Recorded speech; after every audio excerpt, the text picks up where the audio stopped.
Praise the lord. అంతా బాగున్నారు కదా? మన ప్రభు అయిన యేసుక్రీస్తు ప్రశస్త నామములో మీ అందరికీ శుభములు కలుగును గాక. చిన్న ప్రార్థన చేసుకుందాం. పరిశుద్ధుడా, నీకు స్తోత్రాలు. ఈ ప్రాతకాలపు సమయం మా దీవెనకరంగా చేయండి ప్రభువా. బిడ్డలను ఆశీర్వదించండి. వాక్యము వినడానికి కావలసిన ఆ ఏర్పాటు మీరు చేయండి తండ్రి. ఫలింప చేయండి, నన్ను యోగ్యునిగా చేయండి. యేసు నామములో ప్రార్థిస్తున్నాను తండ్రి, ఆమేన్. ఈ దినపు వాక్య భాగము మార్కు సువార్త 10వ అధ్యాయము 51, 52లో అక్కడ భర్తిమైనటువంటి గుడ్డివాడిని మనం గమనిస్తాం. అతడు యేసయ్యని దావీదు కుమారుడా నన్ను కరుణించుమంటూ కేకలు వేసి దారికి అడ్డుపడ్డాడు. ప్రభు ఆయన కనికరించి ఆయన దగ్గరికి వెళ్ళాడు.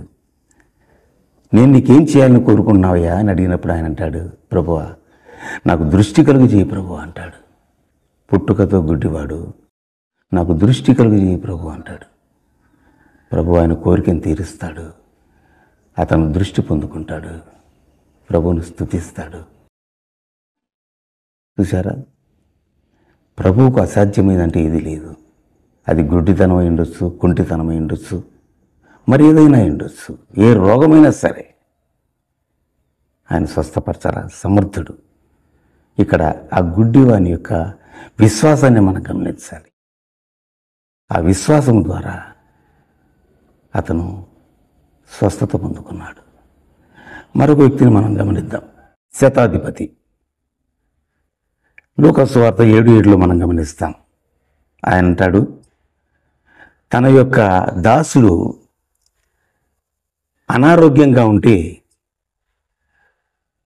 అతని కోసం ఆయన వద్ద ఉన్నటువంటి దాసులను పంపి వారితో చెప్తారు, మీరు వెళ్ళి యేసయ్యతో ఈ మాటలు చెప్పండి. ఆయన నా ఇంట్లోకి రావడానికి నేను అర్హుణ్ణి కాదు కనుక మాట మాత్రం సెలవిమ్మని చెప్పండి, నా దాసుడు బాగుపడతాడు అని పంపించాడు యేసయ్య దగ్గరికి దాసులను. ఆ మాట విన్నప్పుడు యేసయ్య ఆశ్చర్యపోయాడు. ఇశ్రాయేలీయులు కూడా ఇంత విశ్వాసం నేను కనుగొనలేకపోతున్నాను అంటాడు. చూశారండి, ప్రభు యొక్క ఆశ్చర్యానికి కారణం ఏంటి తెలుసా? అధికారంలో ఉన్నవాడు వినయముతో విధేయతతో దేవుని బ్రతిమాలుకోవటం, యేసయ్యను బ్రతిమాలుకోవటం ఆశ్చర్యం వేసినాడు. కానీ ఆ సమయంలోనే ఆ యొక్క దాసుడు స్వస్థత పడినట్లుగా మనం గమనించవచ్చు. కనుక ప్రభువు కనికరం గలవాడు. ఆయన్ను మనం వేడుకుంటే, ప్రార్థిస్తే తప్పకుండా మన ప్రార్థన ఆలకించి సహాయం చేస్తాడు. అపోస్తలులు యేసయ్య దగ్గరికి వచ్చి అంటారు, ప్రభువా మా విశ్వాసాన్ని వృద్ధి చేయ అంటారు. అందుకు ప్రభు అంటాడు, మీకు ఆవగిలినంత విశ్వాసం ఉంటే ఈ కంబళి చెట్టు వెళ్ళి సముద్రంలో నాటబడని చెప్పండి, అలా జరుగుద్ది. కాబట్టి విశ్వాసం ఇక్కడ చాలా ముఖ్యమైనది. ఇక్కడ అన్నాడు, ఆవగింజంత విశ్వాసం ఉంటే చాలు మీకు అన్నాడు.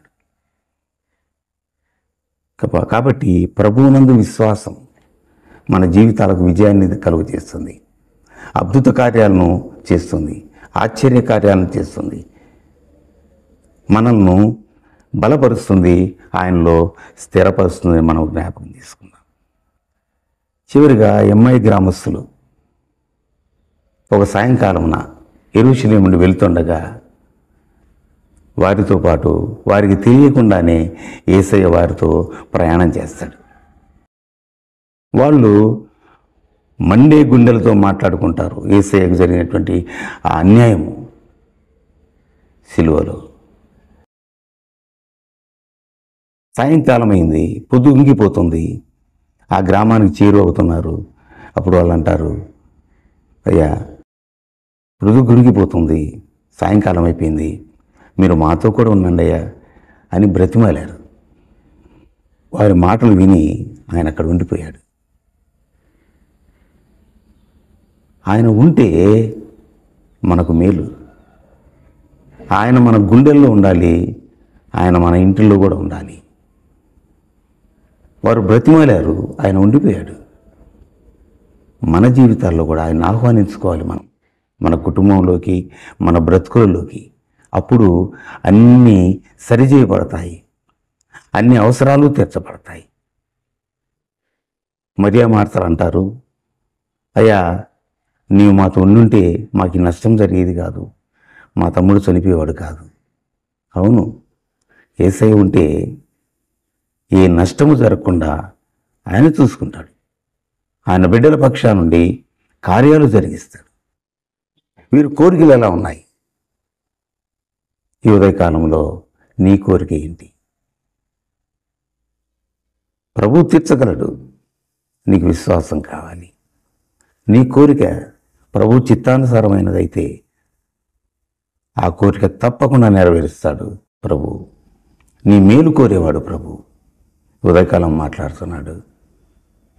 నీ కోరిక ఏమిటో చెప్పు. మాతో ఉండయ్యా, మాతో ఉండు.